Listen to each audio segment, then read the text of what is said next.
Assalamualaikum warahmatullahi wabarakatuh. Bersyukur kepada Allah Subhanahu wa taala dengan mengucap alhamdulillahirabbil alamin. Salawat serta salam kepada baginda Nabi Muhammad sallallahu alaihi wasallam dengan mengucap Allahumma shalli ala sayyidina Muhammad wa ala ali sayyidina Muhammad. Sobat Quran yang dimuliakan Allah Subhanahu wa taala, pada kesempatan kali ini saya ingin berbagi sebuah kisah indahnya menghafal Al-Quran.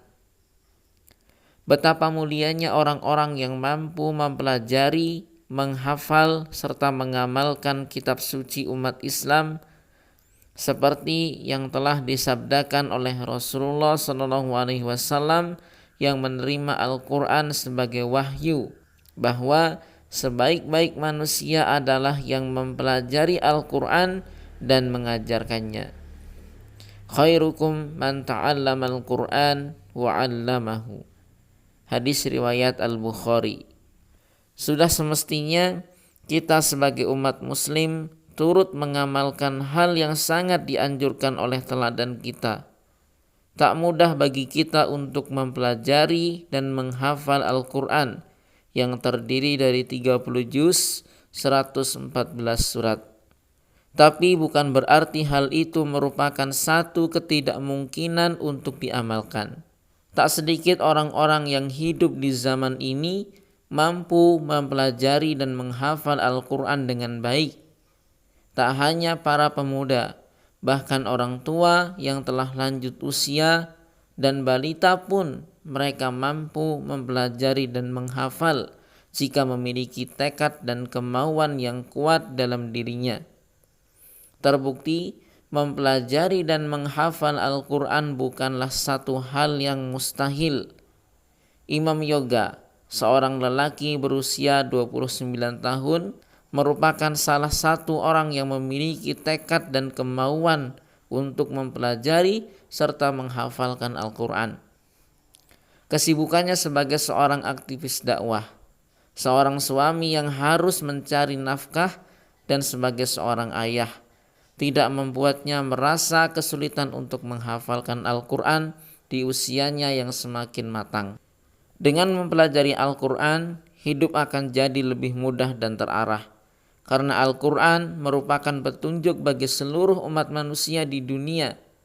Keagungannya pun sangat mengagungkan orang-orang yang bersedia menyerahkan hidupnya untuk mempelajari, menghafal, dan mengamalkan Al-Quran. Imam Yoga adalah contoh yang dapat kita teladani sebagai orang yang mau menyerahkan hidupnya untuk Al-Quran, sehingga ia mendapatkan keagungan dan kemuliaan dari kitab yang dipelajarinya itu. Selasa malam 3 Maret 2015 lalu, tepatnya di salah satu kecamatan di kota Semarang, Jawa Tengah. Seperti biasanya, Imam Yoga melakukan agenda rutin mingguan yang diwajibkan bagi setiap kader dakwah. Dengan penuh semangat ia siap menjalani seluruh rangkaian kegiatan yang sudah biasa dilakukan setiap minggunya, mulai dari pembukaan dengan membaca tilawah, menyetorkan hafalan masing-masing selama sepekan, dan penyampaian materi-materi yang membangkitkan semangat keislaman oleh seorang ustadz. Setelah pembacaan tilawah dan setoran hafalan, ustadz pun menyampaikan materi seperti biasanya. Semua mendengar dan memperhatikan yang disampaikan ustadz, hingga akhirnya Imam Yoga terlihat lelah dan tertidur dalam duduknya. Semua menganggap hal itu wajar dengan berhusnuzon kalau saat itu ia tengah kelelahan akibat kesibukannya sebagai aktivis dakwah. Tak satu pun yang mencoba membangunkannya hingga seluruh rangkaian acara pada malam itu selesai.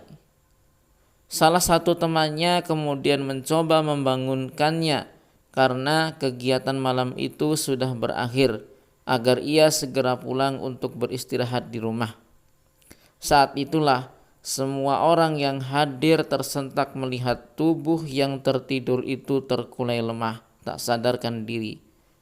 Tak perlu pikir panjang, Imam Yoga pun segera dilarikan ke rumah sakit untuk mendapatkan pertolongan medis. Sesampainya di rumah sakit, kembali mereka dikejutkan oleh vonis dokter yang mengatakan bahwa Imam Yoga telah wafat sebelum tubuhnya sampai di rumah sakit. Sungguh indah ketika seorang penghafal Al-Quran mengakhiri tugasnya sebagai khalifah di muka bumi ini. Imam Yoga menghembuskan nafas terakhirnya setelah ia menghafalkan Al-Quran dan di saat ia berkumpul dengan orang-orang yang soleh dalam sebuah majelis. Bukan hanya dikelilingi oleh orang-orang yang soleh, bahkan ia berpulang di tengah-tengah kumpulan para malaikat yang turut hadir dalam setiap majelis ilmu. Kematian adalah satu hal yang pasti dialami oleh setiap makhluk Allah yang bernyawa. Tak ada satupun makhluk yang mampu mengetahui kapan saatnya ia akan dijemput. Dan ketika waktunya telah tiba, seluruh alam semesta tidak akan mampu untuk menolaknya. Semoga Allah menerima seluruh amal ibadah beliau, melapangkan kuburnya, dan menempatkannya di tempat terbaik di sisi Allah Subhanahu wa Ta'ala.